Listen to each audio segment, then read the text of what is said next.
Nádej, mier, priateľstvo a láska symbolizujúce sviečky, ktoré si zapaľujú tisícky ľudí na svete, čakajúci na príchod Ježiška. Pre niekoho tradícia, pre niekoho dekorácia. Niektorí spomínajúci na krásne časy, kedy sa cítili bezstarostne, radostne a v láske. V týchto chvíľach každý dospelý môže prejaviť svoje vnútorné dieťa, ktoré v ňom žije, a znovu dýchať ten inakší vzduch. Cítiť tú nádej a spomenúť si na podstatu života. Začínajú mrazy, avšak tápajú sa kamenné srdcia.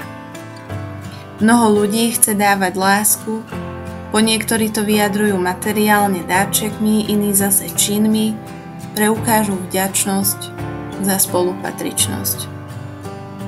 Objavuje sa väčšia empatia a zázračný vietor prebehne celou zemekulou. Tá nádej, ktorá v niektorých srdciach už zhasla, začína iskriť a naberať silu.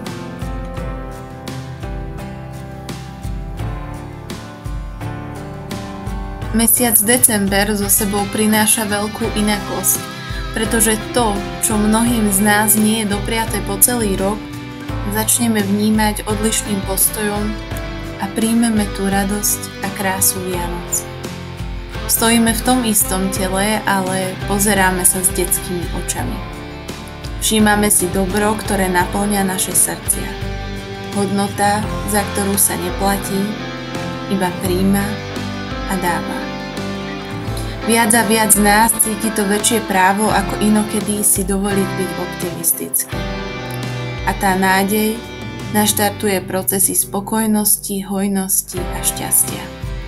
Tá rozprávka, ktorú nečítame očami, ale cítime srdcom.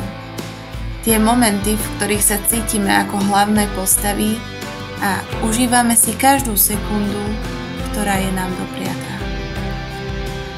A môžeme byť vďační za tieto momenty, pretože nie každý z nás má to šťastie cítiť srdcom.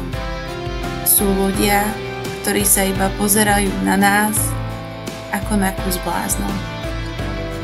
Na stole sa objaví veniec, ktorý ozdobíme sviečkami. Naše telá a duše sa pripravujú prijať čarovné momenty. Prvá sviečka, nazývaná aj ako železná, symbolizuje nádej. A teda ak dúfame, veríme a chceme, sme schopní hýbať i so železnou stenou.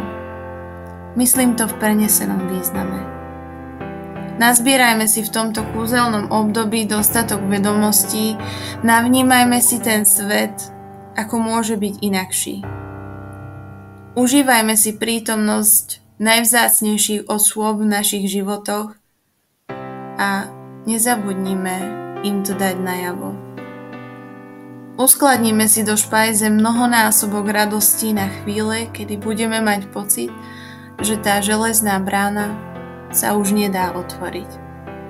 Na časy, keď sviečka zhasne, vianočný stromček sa uskladní na svoje miesto na ďalších 11 mesiacov a svet budeme vnímať jednoducho o dosť problematickejší. Pretože viera v sebe alebo v niekom nesie so sebou silu, ktorá zachraňuje životy. Bronzová sviečka, ozdobujúca veniec, upriamuje našu pozornosť na dôležitosť mieru. Mier celosvetový má dvojaký význam. V politickej oblasti si ju spájame v negatívnom zmysle slova s vojnovými nepokojmi. V našom tele, náš svet, sme ale my sami.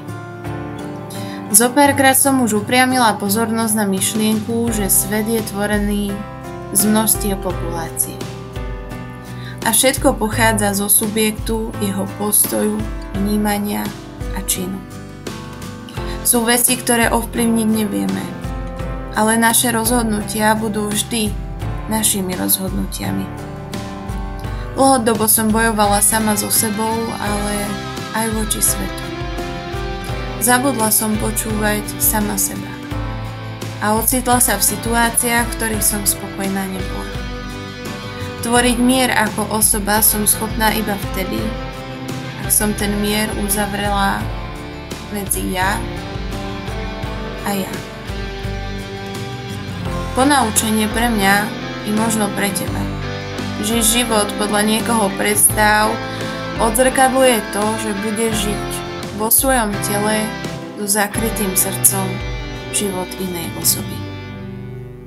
Zabraňuješ tak sama sebe byť šťastná.